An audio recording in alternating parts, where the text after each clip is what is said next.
신지 않고 머리맡에 딱 놔두고 그렇게 잤던 시간이 있었습니다. 어떤 분들은 새 차를 사고 난 다음에 아파트 문을 계속 열어본대요. 그 새 차 누가 또 끌고 가지 않나, 그리고 또 누가 옆에 또 이렇게 해서 스크래치나 뭐 그렇게 내지 않나 하고 자꾸 내려다보거든요. 새 것이 얼마나 좋은데.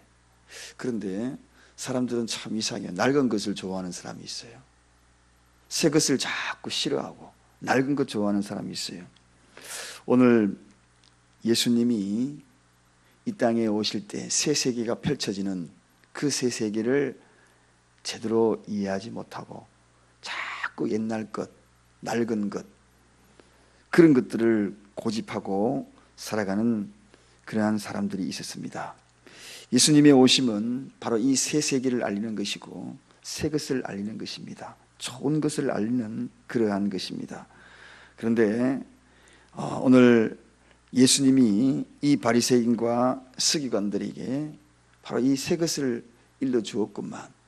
그러나 그들은 끝까지 낡은 것으로 고집하는 모습을 보게 됩니다. 그렇다면 이 새 것과 낡은 것과 이 새 것의 차이점이 무엇인지 분명히 알면은 우리는 이 낡은 것을 빨리 버리고 새 것을 가지게 될 것이고 또 새 것을 추구하게 될 것입니다. 그렇다면 이 낡은 것이 뭐냐? 오늘 예수님이 이 비유의 이 말씀을 잘 보아야 합니다. 낡은 옷이 있는데 멀쩡한 새 옷을 찢어가지고 낡은 옷에 거기다가 꿰매는 사람이 어디 있느냐 하는 것입니다. 그런 사람 보셨습니까?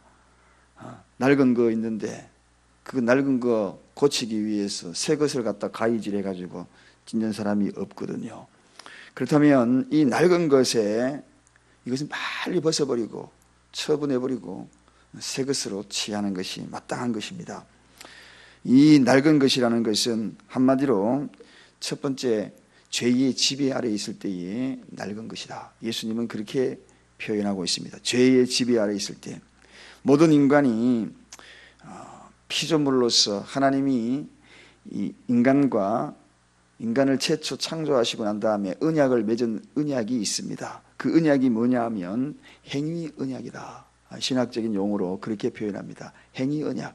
행위 언약이 무엇이냐 하면 선악과를 에덴 동산에 만들어 놓고 그것을 먹음으로 정령 죽으리라 하는 그 언약은 행위 언약입니다. 그래서 그렇게 하면 너희들은 죽는다.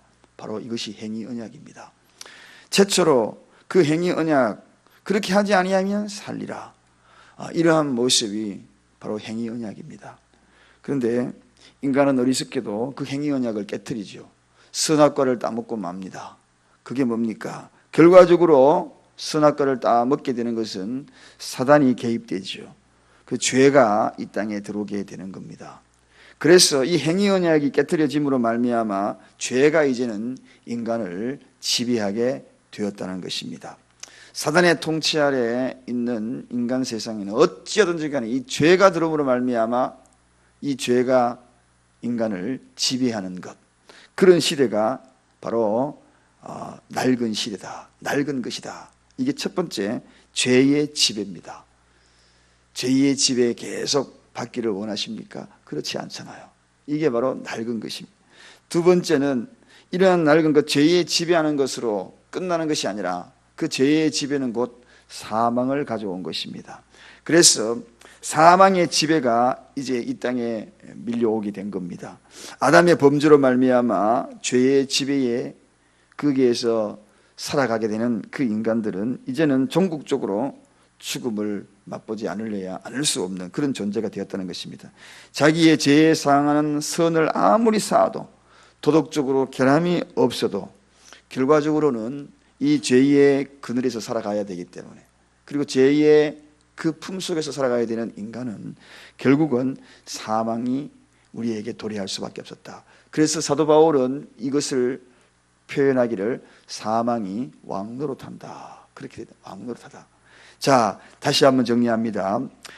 낡은 것은 죄의 지배요. 죄의 지배가 오게 된 것은 행위의 언약이 깨트려졌기 때문에 그렇다는 겁니다. 그 행위의 언약의 근원이 뭡니까? 선악과, 바로 원죄로 임했다는 겁니다. 그로 인하여서 우리에게 뭐가 들어왔다고요? 사망이 들어오게 됐다. 사망이 왕노릇하게 되었다는 것입니다. 자, 이게 바로 낡은 겁니다. 또 하나의 낡은 것의 특징이 있습니다. 그것은 바로 율법의 지배입니다. 여러분, 이 율법은 하나님이 죄와 사망의 지배 아래에 있는 이 인간을 너무너무 불쌍히 여긴 겁니다. 그래서 율법을 주셨어요. 그러나 이 율법은 구원할 목적으로 주신 것이 아닙니다. 율법은 구원할 목적으로 주시지 않으셨습니다. 이걸 잘 알고 깨달아야 합니다. 율법은 죄를 깨닫게 하기 위해 준 것이지 구원할 목적으로 준 것이 아니다. 그러므로 이 율법을 가지고는 인간을 구원할 방법이 없는 겁니다. 왜냐하면 죄를 깨닫고 그렇게 하면 안 된다. 율법도 큰 은혜지만, 그러나 이것만으로는 우리 인간에게 구원이라는 단어, 그것을 우리에게 허락지 않았다는 것입니다. 그러므로 옛 것은 율법까지 다 허락했어요. 즉 다시 말하면 죄의 지배, 사망의 왕노릇, 그러므로 불쌍히 여겼던 하나님이 그걸 통하여 율법을 주셨고, 그 율법으로 이제 죄짓지 마라 하는 그러한 바로 이 죄를 깨닫게 하기 위해 율법을 주셨다는 것입니다. 이게 바로 낡은 것입니다. 그러면 새 것이 뭐냐는 것입니다. 그러므로 이 새 것이 우리에게 필요한 겁니다. 낡은 것으로 가지고 인간에게 구원할 방법이 없는 겁니다. 그래서 하나님이 선택한 것이 바로 이 새 것입니다. 새 것은 은혜의 지배를 받는 그러한 시대가 바로 이 새 것입니다. 주님께서 십자가를 지심으로 말미암아 그동안에 흘러왔던 이 낡은 것의 죄의 지배, 즉 죄를 다 속량하였다. 우리의 모든 죄를 다 죄삭을 지불하였다는 것입니다. 그러므로 은혜의 지배를 받게 된 겁니다. 이게 바로 새 것입니다. 옛 것으로 계속 머물러 있으면 그 결과는 죄의 지배, 사망, 율법의 지배지만 결과적으로 우리에게 은혜의 시대가 도래합니다. 이것이 바로 새 것입니다. 그것이 바로 은혜의 지배다. 은혜의 지배는 전적으로 십자가의 공로에 의지하여 죄사함으로 다 씻은 겁니다. 그래서 우리는 어떤 죄든지 간에 정죄받지 아니한다. 할렐루야. 그러므로 누구든지 정죄하지 마라. 예수 안에서 정죄하지 마라. 주님 안에 들어오는 이상 우리는 정죄의 대상이 될 수 없는 것입니다. 왜냐하면 예수 그리스도의 십자가의 저 은혜의 지배 아래 쫙 내려가 버리면 과거, 현재, 미래의 죄까지 완전히 속량한다. 그러므로 이 은혜의 지배는요, 대단한 능력이 있는 것입니다. 저와 여러분이 감히 이 자리에 앉아서 하나님을 찬양하고 항상 기뻐하라. 기쁨이 우리 속에 물밀듯이 밀려오는 권은, 제가 그랬지요. 기쁨이 그저 내가 기뻐하자.